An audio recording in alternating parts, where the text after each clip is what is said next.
Welcome to another episode of the Blue Crew, a New York Rangers podcast on the Believe Podcast Network. I'm your host, Jonny Lazarus, alongside my good friends Cody Frankel and Avery Zaretsky. The Rangers swept. I was going to say sweep, but then I was like, swept. The Rangers swept, and there was never a concern. You know, it's so like anticlimactic. Like, you know, Avery I think Avery had a little concern. I kind of think Avery had a little concern before, and it was like, this isn't like a series where we weren't invested, but it's like it was hard to feel the actual nerves. I don't know. I'm kind of going to come at Avery a little bit here because Why? every time I brought up Carolina, Avery was like, focus on this series. We haven't won yet. Well, he has a point. No, he doesn't have a point because I'm thinking about the big picture. Yeah, but you got to stay present and enjoy every little moment. Yeah, still got to win the game. I enjoyed whooping that Cap's ass, dude.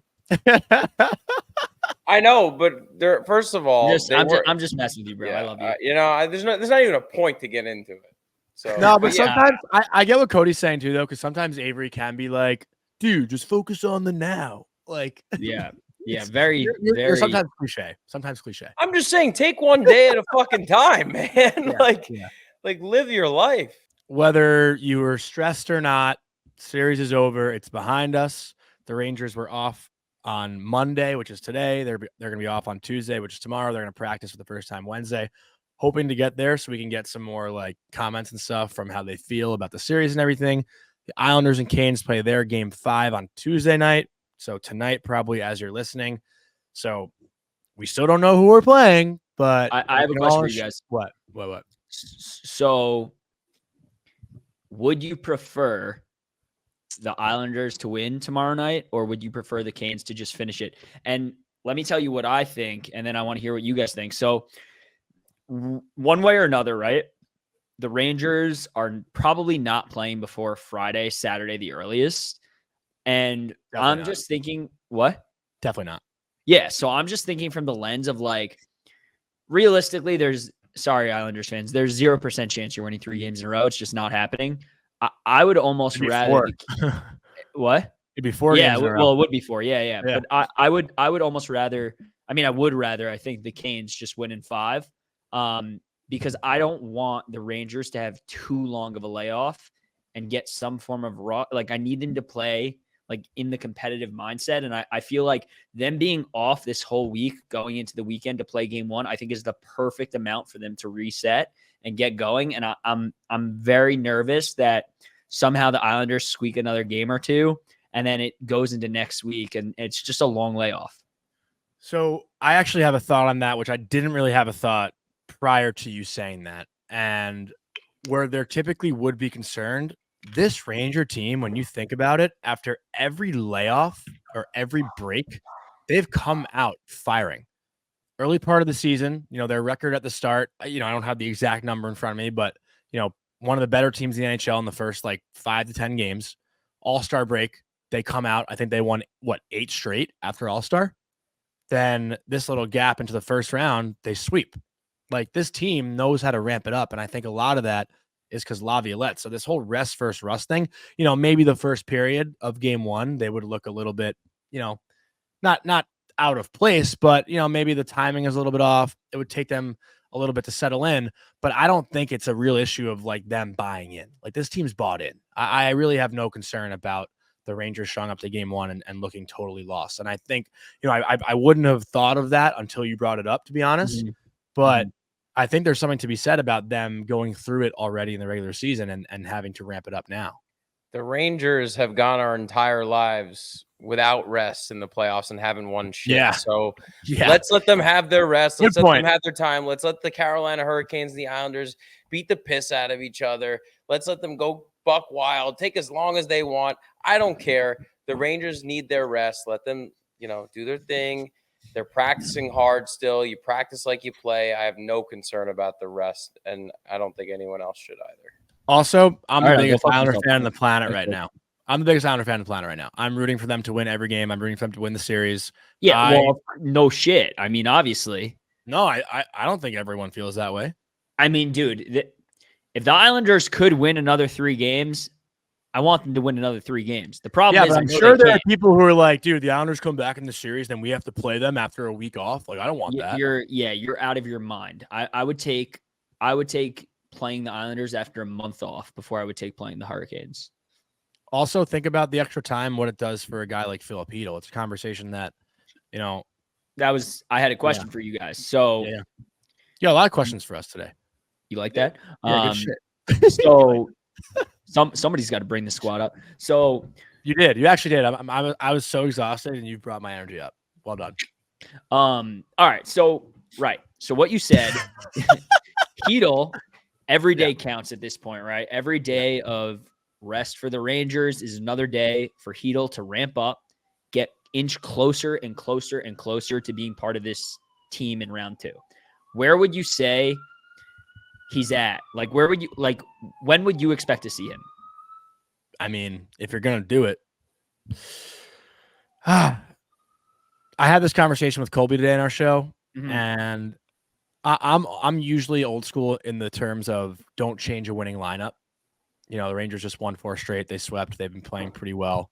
It's different though when it's like the top 6 guy. Yeah, I agree. It's different. And if Chytil's coming in, like Rempe's coming out. In my mind, I think that's fine. Yeah, I think that's fine. And I think, and I debated it this morning. Like, playing the Hurricanes is different than playing the Bruins or the Panthers. I think the Hurricanes are the fastest north-south team in the Eastern Conference right now.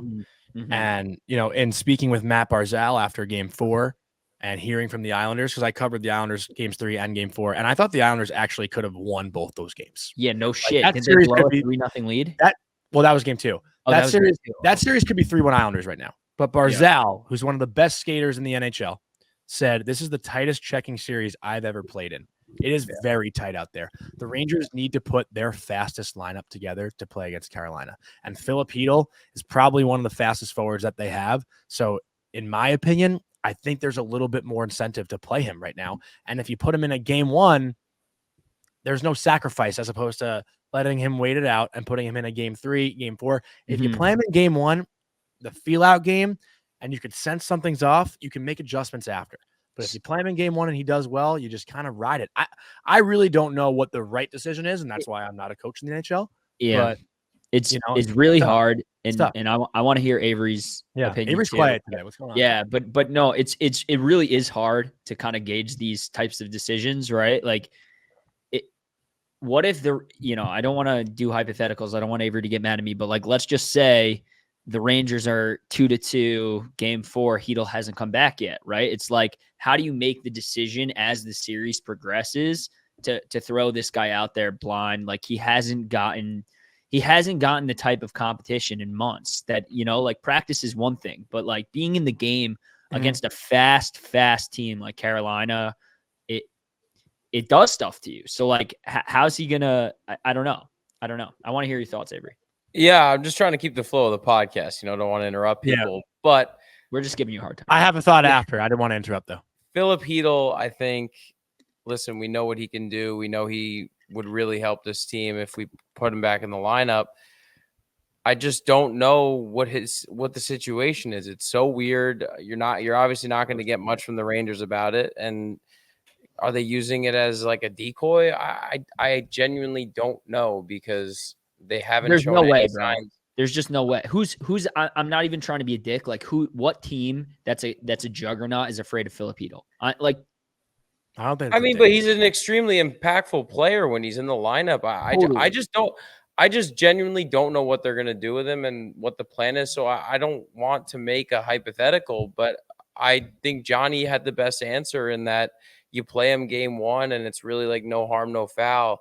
I mean, you obviously want to take Game 1 in your own building, but if it, but that's not throwing him into a fire, Yeah, right. And in a must-win situation or whatever. I think that. There's not enough information to say what I want them to do, but what I think they should do is what Jonny said, and try him in game 1 and see what happens. Yeah. Also, dude, think about the fucking crowd. Game 1, Filip Chytil comes out, announced as a starter. Like, come on, the place goes fucking nuts. Yeah. You know they wouldn't announce it. Let them do a FOGO, face off, get off. Just let the crowd cheer. You know they wouldn't announce it too until like right before game, like right when he's playing. Up until the minute they need to announce lines, that's when they'll tell you Filip Chytil's playing. Like they're not going to give any cards away prior to that. There's just no way. So that's the point I wanted to make. Mikhail Sergachev plays for Tampa in game 4 after we saw his leg basically snap in half, and John Cooper kept that pretty much under wraps the entire time. And I'm not saying like, he was the savior in game 4 for them, but he didn't look like himself. Yeah, but he didn't look like himself fully. But he was effective enough to make a difference, and I think I'm not comparing that to a head injury, but throwing Sergachev in there after not playing a game since whenever that game against Tampa was back in, I think, February. Like, So you just said something that brought up a really good point, right? You said Sergachev. I said Sergachev. Sergachev wasn't full, right? He wasn't 100%. So like, I have to believe 80% better than someone's 100%. Is that what you're saying? No, because I have to believe what Chytil's gone through. The Rangers would not put him out unless they truly believe he's 100%. Like, I don't think they're going to put out a 70% Chytil, knowing there's a possibility, even if it's slight, that he'll get hurt again. I just don't think it will happen. So I really think like, if we see this guy and the fact that he's skating is great, for all we know, like Avery said, like, I don't think it's a decoy, but I think it could be a morale boost. Like, you don't know. But what I will say is, like, if he plays, he's going to be 100%. Like, at least he's going to feel 100%. Like, they're not going to throw this kid out at 75-25 or even 80-20. I just don't think they'd do it to him after what he's went through this year. I agree. And that was well said. Also want to take a second to shout out Melon. They're not officially a sponsor just yet. Next Monday, it kicks in, but they sent us 3 very comfortable hats. Tampa just scored. Big goal. Wow. Dude, that series is not over. Gosh. But big shout out, Melon. Sent us some nice hats, nice lids. We'll have a code for you guys next week. Very comfortable, very cool, very stylish, very active type of hat, I guess. So I want to say something about Melon. Yeah. So I have a Melon hat. I've had one for like 2 years. It's been through 7 bachelor parties, Lake Travis 3 times. Okay. Dunked in the lake, hat's still in perfect condition. Worked out in it hundreds of times. This Melon hats are like literally indestructible. They're unbelievable for working out, for just partying, for hanging with your loved ones, whatever you need. Big Melon fan here. Yeah. I've been wearing hats my entire life, and now that I have shorter hair, sometimes it's hard to find a hat that looks good when you have shorter hair. And when I've never worn a Melon hat ever, and I put it on for the first time, and immediately you can tell how well structured it is in the front. And then another thing that always is like a big pet peeve with me with hats is how my forehead feels under the hat, and it's so comfortable. Like it doesn't even feel like it's on my head, but it also feels super snug at the same time. It's just a great hat, and I'm really happy that they're coming on as a sponsor because I love hats. Yeah. And we'll have a code for you guys next Monday. Big hat guys. Dude, and this color's so sick, man. Like the Rangers royal blue. I wore it at the office today. Everyone was gushing over it. We gotta talk to our friends at Melon about AJ and Alex. These guys have been wearing Melon their entire lives. I walk in with a Melon hat and they're freaking out. They're dying. Yeah. We might need to get them. Any final thoughts before we kind of go into fan questions? Do you guys have any topics you wanted to bring up? I'm sure we'll get into it with fan questions. I do want to talk with you guys, preview a little bit for the second round. I mean, obviously we don't know who our opponent is yet, but I think we can all use our imaginations. But I'm sure we got a bunch of questions about that. So it was just so nice. It was so nice to see Panarin score, guys. I don't know about you, but this whole series, I really just wanted Panarin to be great and to show that he is the X factor of this team that he was all season, and to get the game-winning goal, like, just felt so good. Yeah. I, say what you will about Panarin's past playoffs. I had zero doubt in my mind he's going to have a very good playoffs this year. I mean, he's just different this year. Like he's always been. Oh, he's always been 120 points. It was actually. Yeah, no shit. He's always been, a game-breaking talent and somebody who picks up the rest of the team. But obviously this year he's just gone above and beyond. But one guy I wanted to talk about who has really gotten a lot of shit from fans throughout the year was Mika. And I thought you were gonna say this Roslovic. guy. No. Roslovic's my boy. I know. I thought you were going to. So Mika has 7 points in 4 games, and he's leading our team. Okay, and even though he only has 1 goal, he played a really, really good series, and I think he was noticeable every shift. And say what you will about the Caps, but I really think this is a very, very good building series for Mika, and I think we could see 2022, 2021. Well, I guess we weren't in the playoffs 2021, but 2022 playoffs, Mika. And I'm excited to kind of see where he takes it. 1,000%. That was actually a question I had. I don't know if this came up in the fan questions, but what would you say was your biggest surprise of the first round, whether it's an individual player or something in general? I mean, Ovi not having a point, I think is that's fair. I meant Rangers focus, but that's okay. That's a good one too. No, that's a good one. Rangers focus. Surprise wise, I just getting the sweep done, man. Just no sweat, nothing, taking care of business. Goal was called off, by the way. It feels, and I've been saying it all year, team of destiny. They're just getting it done. They're not making us sweat. They look like the real deal. Yeah. I've been saying it all year, and now in the playoffs, like this team, I don't think I'm going to see a better team for a long time for the Rangers. And I think that when they're down or when anything could be in doubt, I just say they're going to get it done. And they have every step of the way so far. So it's fun to watch and exciting to see. Yeah. And that's a great point. And I think for me, if we're going Rangers focused, just the way this D played all series. I mean, like normally our offense does carry the D a little bit. Like our defense makes some sloppy plays pretty much every game. Like it happens, right? I thought our D, like outside of that one really bad Trouba pass in game 4, like our D played unbelievable. All 4 games, I thought, just incredibly sound, and I'm here for it. Yeah. I'm going to say mine is the play of the 4th line. Barclay Goodrow stepped up. Jimmy Vesey played great. Matt Rempe, under control, composed. Like that 4th line was effective, and you need that if you're going to go on a run. And I was a little bit surprised at the production, not at how they played, but the production that they brought. That was how about also the fact that Rempe controlled himself and just didn't. I'm agreeing with you. I'm saying it's amazing.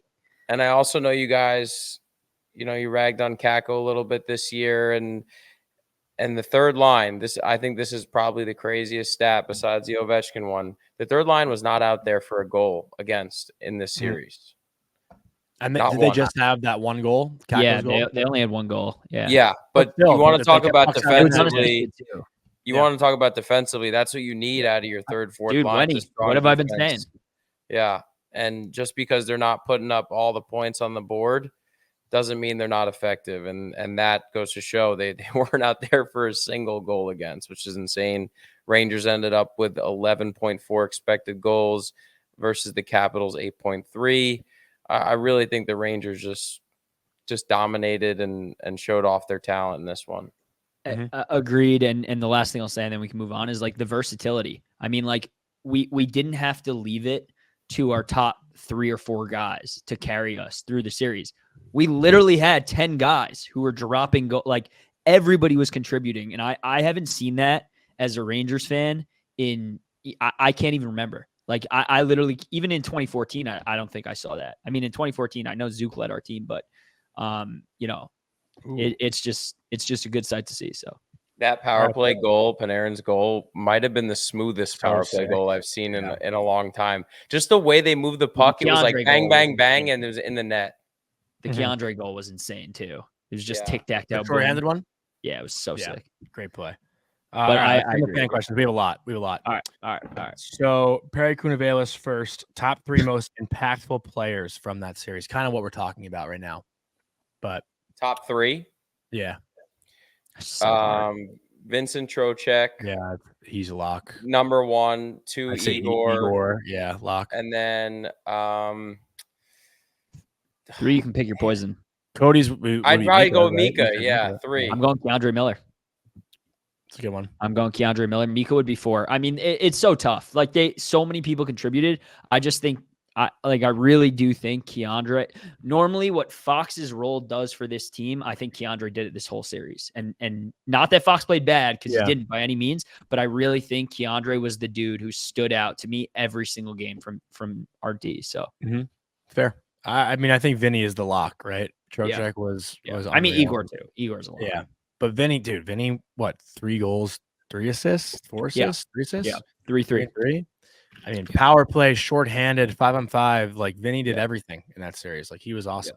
Yeah, they interviewed Lavi in between, I think, the second and third period last night, and he was just talking about Vinny Trocheck's game and the fact that they can use him everywhere and how effective he is. It's just been so fun to watch. He touches every part of the game. Laviolette's been saying that for the past couple of weeks. Like, he is the guy. Like, he's the first one out the door. Next one, Te_Shiv. Avery, this is kind of to your point. Kakko getting late ice time shows Lavi's trust in him. Unrelated. Lack of 5-on-5 offense alarming. You can go first. Yeah, I love that Kakko's finally getting the chance to do his thing and play really good defensive hockey. He obviously got rewarded with the turnover and the first goal in game 4, but overall, I think he's just been such a solid defensive player. That stat that I said before just goes to show, man, like, no goals against in the series. His impact on the ice isn't all about what's on the score sheet, right? And then, sorry, what was the 5v5? Just lack of 5-on-5 scoring. Was there? How many? Didn't seem like it. We had a lot of power play goals. No. We had a lot of power play goals. Let me see. I mean, how many power play goals did we have? Scored 6? 15 goals total, 7 goals against. 6 power play goals. I don't. Here's what I'll say. You get power plays. I think 2 shorthanded goals for sure. You get power plays more than often based on hard work, right? So typically the 5v5 work translates into getting a power play, whether it's you get hooked because you're working hard, you get high stick because you're working hard in the corners. Like, I don't really have a problem with the Rangers 5v5 play. And we talk about series to series. It's going to be a completely different look against the Canes. The Rangers might look a lot better 5v5, a lot worse on the power play because of how good the Canes penalty kill is. It's just so different. But I think that overall, the 5v5 play wasn't a concern. It didn't feel like it at any point, really. All right, next one we'll go with Chris is neck deep. That one always kills me. Remember when people wanted Quick to be the starter when Igor had his slump? Igor has hands down been the best goalie in the playoffs. Tears of joy. What's the question? There's no question. I think it's just a comment. But couldn't agree more, Chris. Yeah, couldn't agree more. Swayman's been better, but we'll give Igor his flowers for sure. Swayman's. You know what though? Maybe he's been better in terms of not letting in goals, but like in terms of isn't that what goalie is? Yes, but I think Igor's made some fucking insane saves. Yeah, for sure. Sure. Swayman's been pretty chalk. I mean, the Leafs are trash. So are the Caps though, but he's held their power play to like 1 for 14. Swayman. I want to play Boston so bad in the Eastern Conference Final, just to fucking body them in 5. Fun as fuck. Anthony Governale 19. What was your favorite moment in this series and why? Bro, I'm sorry. We got to pause one second. Bro, they're just destroying Johnny for no reason. They're nonstop. Because I'm not answering their texts right now about this recording. Alex just goes, "Hey, Johnny, you ever see a titty in your life?" Okay, we can get back to it. Sorry. Yeah. It keeps popping up on my computer, and I'm just like, oh my God. I'm going to say mine was the Rempe goal. Like, I was just fucking sitting there laughing my ass off at everyone who was like, this guy doesn't belong in a playoff game, blah, blah, like all that crap. And the guy scores the first goal of the series. Like, it was just, to me, it was poetic. Like, it was perfect. I couldn't contain my laughter in that moment. What about you guys? I think either that or maybe Keandre's shorthanded goal. Yeah, either of the shorthanded goals, even Goodrow's, like those were just so sick. The fact that I don't know if we had a defining moment in this series, right?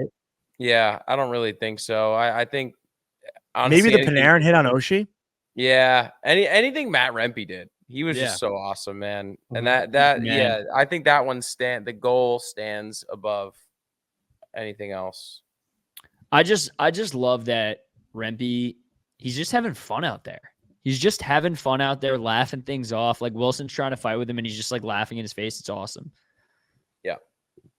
All right, next one. This is interesting. This is from Veronica B42. New name here. I haven't seen her before. What's an important skill set that the Rangers have that trumps Carolina in?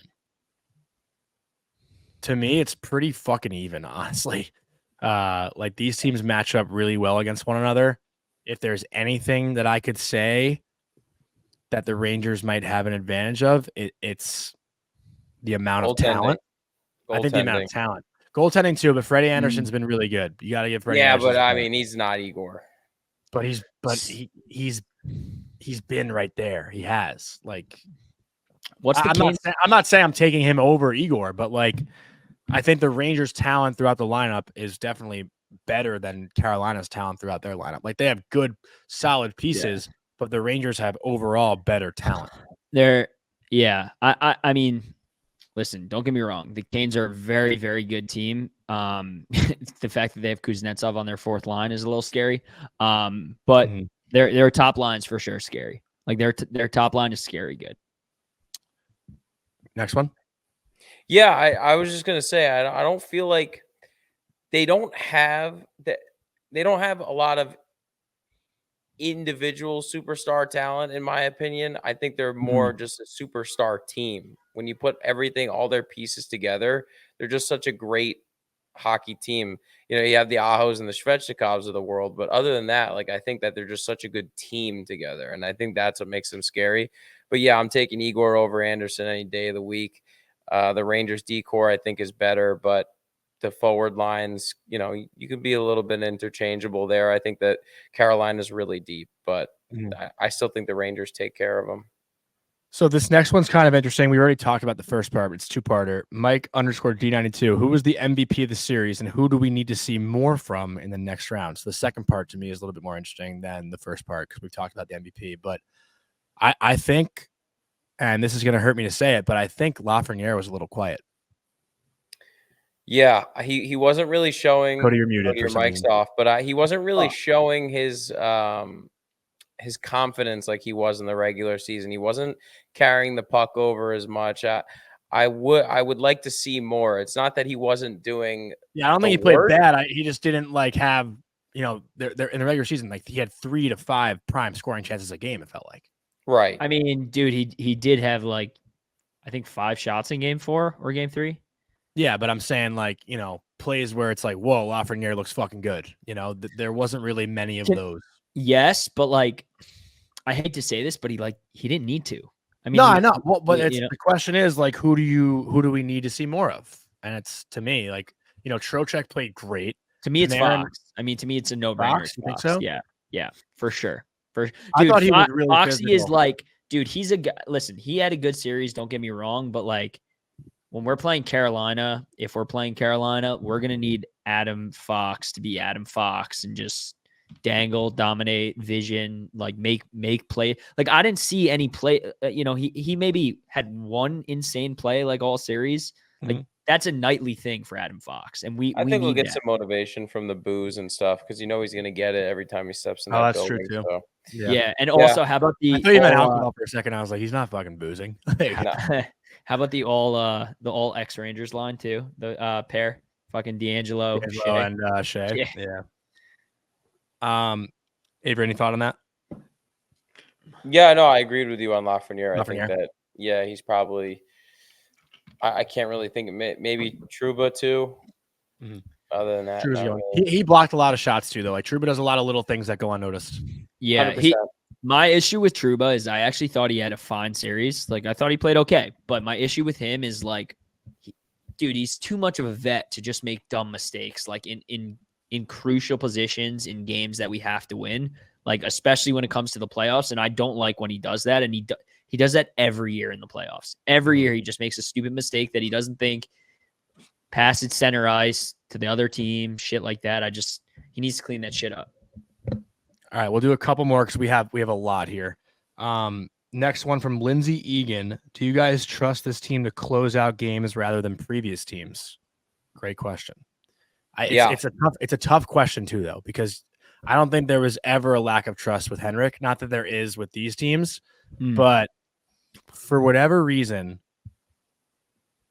I want to say I'm less stressed, but I was more confident in the Henrik teams, if that makes sense. Because respectfully, couldn't disagree more. Really? Yes. Couldn't disagree more. And I'll tell you why. Because the Henrik teams, yes, not comparing Henrik to Igor, both phenomenal goalies. Hank's an all-timer. This team, I feel so much more confident if we're down in a game or if we're up in a game, they can finish the game. They're just better all around. Depth is stronger. And, well, the question is closing out games. So you're like up one. Right, sure. Okay. If we're up, if we're down, I'm way more confident in this team than Henrik teams. We're way better offensively. If we're up 3, it's a one goal game with 3 minutes left. Dude, that's the question. I trust Schneider, Keandre, Fox, and Lindgren more than I did Hank's 2014 defense. Yeah, I mean, how could you not be? They haven't given us a reason to yet. Yeah. But like that team, yeah, Johnny. But that team closed out games too. Like when did the Rangers really like let up a last? But they did, but they never won anything. So how could you not? This team. That's why it's a good question. It's it's a great question. That's why I said, yeah. I feel more confident in this team. I really do. I'm less stressed, but I was just I never thought Henrik was going to let up that goal. Not that I'm saying this team is, but I was always like I was stressed, but I was confident. This team, I'm not like sure. But the difference is during the Hank era, if we were up 3-2, and if you're telling me you didn't do this, you're lying. You were standing the entire time on the edge of your seat, shitting your pants. The entire time we were up by 1 goal, you were on the edge of your seat, freaking out, because even though you trusted Hank, you knew it could happen. Like our team, when we were playing like Tampa in 2015 in the Eastern Conference Finals, like I just remember hating Stamkos and Tyler Johnson. I remember hating them because they were just so good at the time. And it's just like, we didn't have that. We just didn't have that. And we do now. Dude, the game 7 against Pittsburgh in 2014, that was the most like jumping up and down, biting. We were down 3-1, biting your nails. But the game 7, it was like a 1-goal game, and Pittsburgh threw fucking everything. And you had Girardi face first blocking shots, Stahl, like McDonough, all these guys stuck in Henrik's jersey. Like, it was. I don't want to say there was like, say what you want about the decor now versus that decor. This decor does sacrifice and put their body on the line, but like the Stahl, Girardi, McDonough, dude, those guys were fucking nails. But the difference is they let the other team take 1 million shots. Our guys take that shit away and score. That's why I said I'm less stressed with this team, but like that team got it fucking done. This is a great question. Good question. Yeah. It's a fantastic question, and I agree with Cody right now. I don't really think there's the right answer. No, there is. Yeah, my answer could change. My answer could change in 2 weeks. So but like I guess the one example we have from this team right now was it game 2? Yeah, game 2 where the Capitals, the Rangers failed to clear the puck like 5 times, and if that's a different team, dude, I've said this the entire series. Like, I do not think this was the Rangers' best series by any mean. No, but at the same time, I was never nervous. But I think, and this is what I was saying to Avery when I was making fun of him, like game 2, he was shitting on me, like, don't worry about the next series, but like now we're here, and like what they just did against the Caps, like they need to elevate their game to beat a Carolina team who's a lot more talented. So I just think going into this series, like the Rangers know they need to be better, and they will be. They will be. Yeah. Next one from Bobby Christ 1. Way too early Conn Smythe predictions. There's a lot of options right now. I don't like. I don't know if this is Rangers only, but I think of Swayman and Marchand for Boston. They've been lights out. I don't even want to give. I don't even want to jinx anything. I don't even want to give a fucking Conn Smythe. I was thinking league wide, not necessarily Ranger focus, but no comment. I think it'd be Trocheck right now if it's Rangers. I will not comment. Same. I plead the 5th. Good question though, but ask it in like a month. 2 months. Or I this guess a is month and a half. interesting. This is a question for you guys, I guess. Zach Puma, will there be a viewing party for either game 1 or 2 next round? That's a good question. Avery's not coming back. We could definitely do post-game stuff at American Whiskey. We should set that up. I will be home. I'll be home on the 10th. And I will say this, whatever game there is from the 10th, besides the 12th is my brother's graduation, and the 18th, which is a concert I'm going to. Any other day that I'm home and there is a game, I will either be at the game or I will be at American Whiskey. So if you want to come hang out with me, and if it becomes more of a bigger scale thing and we set something up, we will let you guys know. But I will be in the city for every single game, whether it's at MSG or at American Whiskey. We should set a post-game thing at American Whiskey up for sure. I can't really do pregame stuff. Just because I have to be there like 2 hours early. Yeah. But post-game stuff, I'm very down. You're only doing home though, right? I'm gonna try. I actually think I'm gonna pay out of pocket and go to Carolina. I'm gonna go. I want to be there every step of the way, and DFO doesn't cover my travel, but like I don't want to miss out on anything. It's what. Cody, why don't you sponsor me, dude? I already said I will, dude. Yeah. All right, we got there's actually, you guys did great this week with questions, fan questions. I mean, there's so many to pick from, and a lot of creative ones too. So I don't want to go to the ones that are like pretty basic, but I don't think we've talked about this specifically. I know we mentioned it a little bit, but would you put Chytil as the third line center, even though third line has been fantastic? That's from Ryan Boyle. That's a really good question. To me, he goes in for Wenberg. Wenberg goes down. Rempe comes out. Gaudreau goes to wing. Yeah, I mean the other option, right, is you put him on the top line, but like Roz is playing so well, like you can't mess that up unless he goes stagnant. Plus, you don't really want to move Roslovic because he's one of the faster guys on the team, and with Carolina, you need as much speed as you can get. Rempe is the slowest guy probably right now as far as forwards go. Dude, my issue with that is Wenberg is so phenomenal defensively, and he's just but you put him on the fourth line. But he's just not going to get as much. He's not going to get as much ice time. And when he's, if an Aho is driving down the ice and we need what? You're not putting Chytil on the fourth line though. I mean, think so? to start him out, I don't think it's the worst idea. Like I don't think it's the worst idea. The guy hasn't played in 3 months. 3, dude, 6, whatever it is. November 2nd was the last game, bro. Avery, any thought? Bench him. Oh, okay. Is he muted? He's muted. Is he on the phone? Dude, yeah, he's such a loser. Sorry, that was Team Paul. Just Team Paul. Sorry, bro. Team Paul. Yeah, no, that I have to take that call. No, you're good. You're good. Was that Jake, dude? No, it was Brandon, who's like also. I mean, Jake was there, but yeah. Sorry, go ahead. Well, we were just asking, why is Jake's hair so long right now? What's he up to? Oh, yeah, it's a thing. All right, let's do 2 more. This one's